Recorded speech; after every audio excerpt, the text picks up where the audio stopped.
사도행전 11장 1절로 18절은 오늘날 예수 믿는 사람들이 보고 싶어하는 환상, 물론 중요합니다. 환상 볼 수도 있습니다. 때로는 봐야 되는 것도 있습니다. 그러나 환상 본 사람들은 반드시 연결해야 될 것이 있습니다. 그 환상에 대해서 하나님이 뭐라 말씀하시는가를 들어야 됩니다. 알아야 됩니다. 그 7절 보십시오. 지금 환상을 하나님께서 기도하고 있는 베드로에게 보여주셨는데 그 보여주신 환상을 뭐라고 말씀하나 보십시오. 7절. 또 들으니 소리 있어 내게 이르되 베드로야 일어나 잡아먹으라.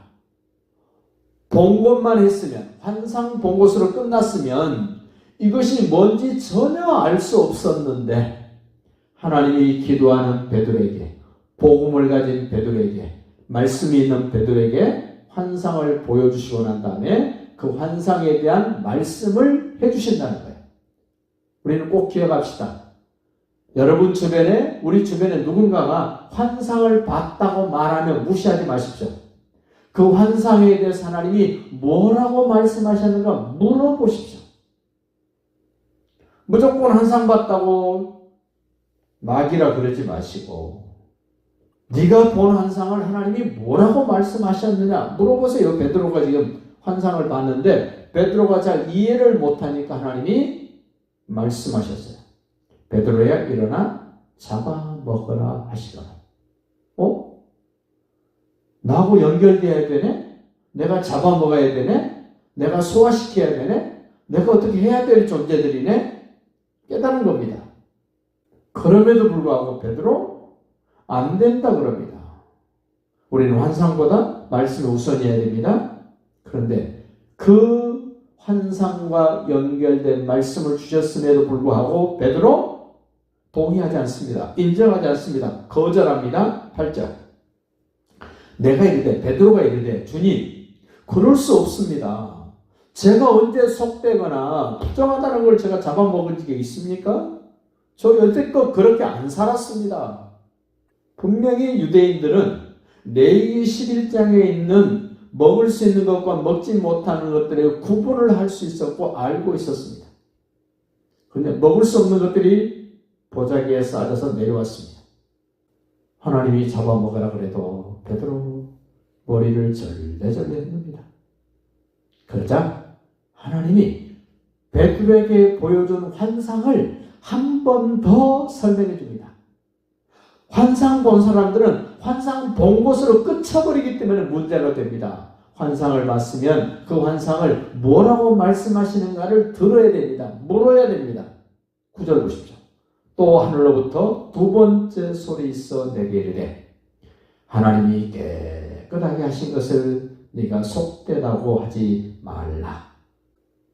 하나님이 지금 베드로에게 해야 될 일을 지금 말씀하고 있는데 유대인의 관점에서, 할례자의 관점에서, 사도들의 관점에서는 레위기 11장에 묶여서 한 발짝도 앞으로 못 가고 있습니다.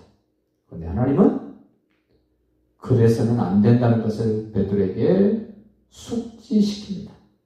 3번씩이나 하나님이 환상에 대하여 보여주시고 말씀하신 후에 어떤 일이 벌어지나 보십시오.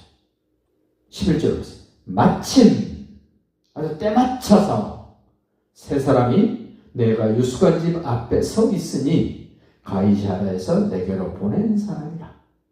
그 환상에 대해서, 그 보자기에 쌓인 부정한 것에 대해서 내가 정하다 그랬다, 너 잡아먹어야 된다 말씀하신 그 말씀이 어떻게 연결되어지는가 하나님이 기가 막힌 타이밍에 고넬료가 보낸 사람이 피장이 시몬의 집 앞에 서 있었다는 거예요. 베드로 만났습니다. 그 사람을 만났는데 앞에서 본 환상, 들려주신 말씀, 안 된다고 손살이 쳤던 그 내용, 아니야 내가 깨끗하게 했으니 너는 말하지 마, 따지지 마, 그렇게 말씀하셨던 그 환상과 그 말씀과 말씀이 어떻게 연결되어지나 보세요. 12절. 성령이 내게 명하사. 지금 고넬료가 보낸 사람을 피장의 집에 앞에서 만났습니다. 성령이 내게 명하사 아무 의심하지 말고 함께 가라. 그럼 처음 본 환상과 말씀과 거절했던 것과 또 하신 말씀과 드디어 고넬료가 보낸 사람을 만났을 때 그 모든 것들이 무엇을 하기 위해서 지금 성령께서 이렇게 하시는가를 말씀하셨어요. 너 함께 가라. 의심하지 말고 가라. 그들과 함께 더벅더벅 걸어서 도착해 봤더니 고넬료의 집에 도착한 겁니다. 고넬료의 집에 들어올 때 고넬료와 그 집사람들이 어떻게 했습니까? 베드로 앞에 엎드려 절하면서 오늘 주께서 당신에게 명령하신 말씀을 우리가 듣고자 여기에 모였습니다. 말씀 듣고자 모였습니다. 베드로 당신이 본 환상을 설명해 아닙니다. 주께서 당신에게 명령하신 말씀을 듣기 위하여 우리가 여기 지금 있습니다. 우리는 환상 본 얘기 들으려고 본 것이 아닙니다. 그거 설명 들으려는 것이 아닙니다. 주께서 명령하신 말씀을 듣기 위해서 우리 여기 있습니다. 그 일을 성령께서 주도하셨다는 겁니다. 14절 보십시오. 고넬료가 너와 내 온 집이 구원받을 말씀을 내게 이르리라 함을 보았다 하거늘. 베드로를 통해서 우리 집이 우리 식구들이 구원 얻을 수 있는 말씀을 반드시 하나님이 명령하실 줄로 나는 확신합니다. 그 말씀 해주십시오. 그러자 베드로가 예수는 그리스도라고 그분이 피 흘려 죽으시고 부활하신 내용을 설명을 했습니다. 그럴 때 15절 내가 말을 시작할 때에 무슨 말? 10장에서 예수님이 십자가 달려 피 흘려 죽으시고 부활하셨다는 그 사실을 말할 때에 성령이 그들에게 준비된 그들에게 말씀을 기다리고 있는 그들에게 구원 얻어야 될 그들에게 성령이 임하시기를 처음 우리에게 하신 것과 같이 하느니라. 성령의 역사는 언제 어디서 누구에게나 똑같습니다.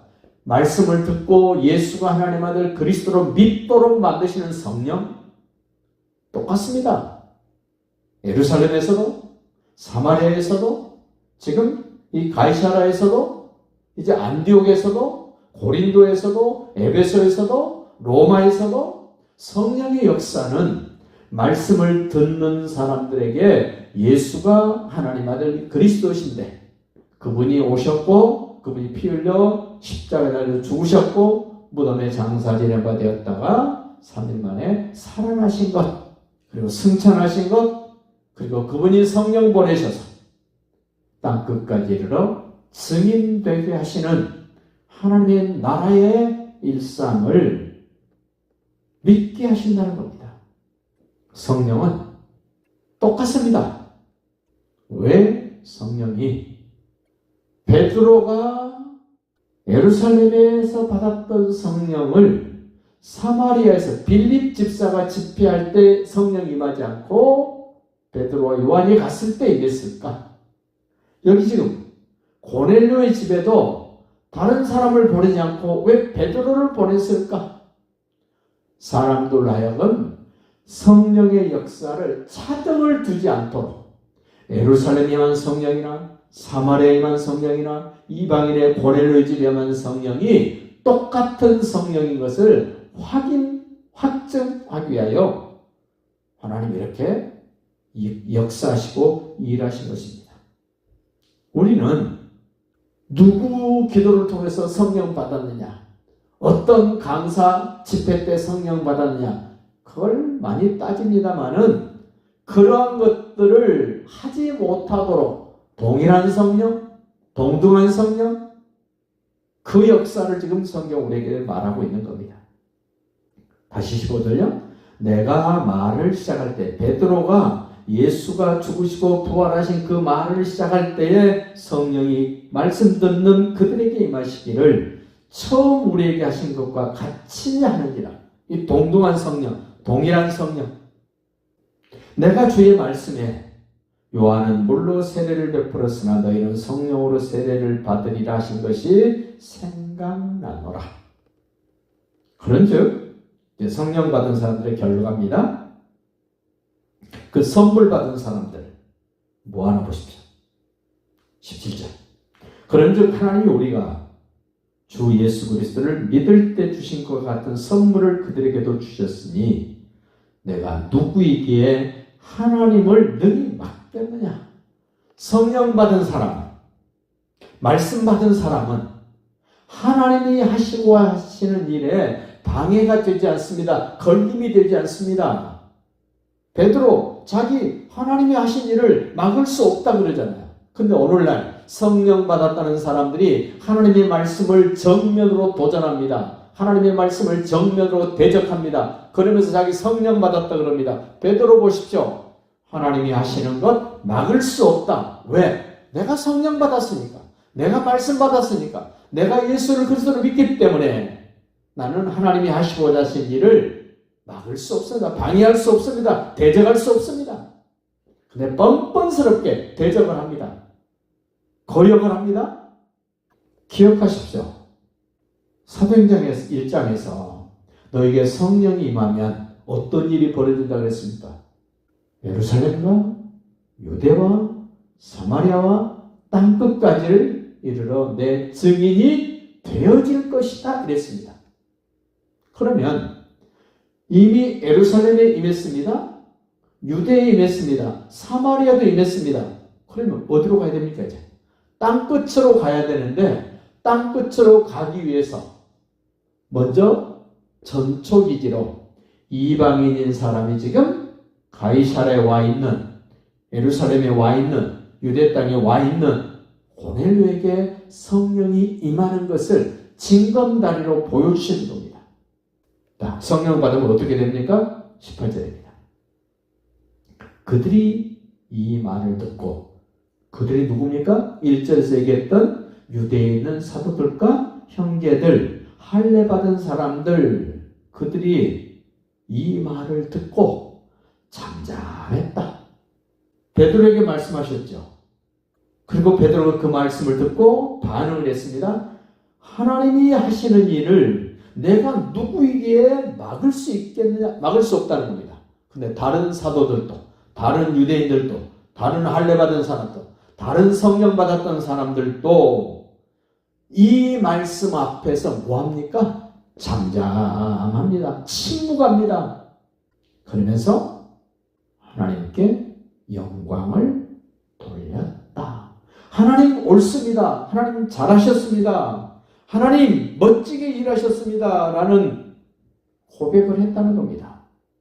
성령 받은 사람은 예수님이 죽으시고 부활하시고 승천하시고 다시 오실 그 내용을 확실히 깨달은 사람들은 자기 고집 부리지 않습니다. 자기 주장 그렇게 강력하게 펴지 않습니다. 하나님의 말씀을 전합니다. 하나님이 하시고자 하는 일에 동의합니다. 협력합니다. 그 일에 쓰임받습니다. 그러면서 그들이 하는 말 보십시오. 그러면 아까 1절에서 나왔던 유대에 있는 사도들과 형제들, 그리고 할례자들, 유대인들, 성령 받았습니다. 예수를 그리스도로 믿었습니다. 그들이 하는 말. 그러면 하나님께서 이방인에게도 생명 얻는 회개를 주셨도다 아니라. 하나님이 하신 일에 어떻게 반응합니까? 아멘입니다. 옳습니다. 하나님 잘하셨습니다. 거기에 저도 동의합니다. 이 모습이 성령 받은 사람들의 모습이요. 이 모습이 예수를 그리스도로 믿는 사람들의 모습입니다. 환상만 봤다면 이 소리 못합니다. 환상만 주장했으면 이 결과 못 얻습니다. 근데 그 환상을 설명해 주시는 말씀이 있습니다. 고집스럽게 자기 주장을 했던 베드로의 그 고집스러움과 그 레위기 11장에 묶여있는 그 베드로를, 유대인을, 사도를 이방인의 구원의 역사를 이루게 하여 환상을 보여주고 설명하고 설명하며 증거 주셨던 하나님. 우리도 어설프게 알고 있는 말씀으로 고집 부리지 맙시다. 어설프게 알고 있는 것으로 하나님이 하시고자 하신 일을 방해하지 맙시다. 대적하지 맙시다. 우리가 조심해야 될 것, 성령 받았으면, 예수를 그리스도로 믿는다면 정말 조심해야 될 것, 내 고집이, 내 편견이, 내 생각이, 내 감정이 하나님이 하시고자 하신 일을 방해하고 있지는 않는가를 늘 돌아봐야 됩니다. 근데 교회 안에서요, 뻔뻔합니다. 너무 당연한 것처럼 합니다. 참 기가 막힙니다. 우리는 말씀 앞에서 어떻게 합니까? 이 사도들, 유대에 있는 형제들, 성령 받았던 사람들 어떻게 합니까? 하나님이 하신 말씀 앞에 잠잠해야 됩니다. 이의 제기하면 안 됩니다. 그리고 오롯이 하나님께 영광을 돌려드려야 됩니다. 하나님 옳습니다. 하나님 잘하셨습니다. 하나님 멋지십니다. 우리는 이렇게 하나님이 하시는 말씀에, 하나님이 하시는 모든 일에 아멘하면서, 동의하면서 영광을 돌리는 멋진 신앙생활이 되시기를 예수님의 이름으로 축복합니다.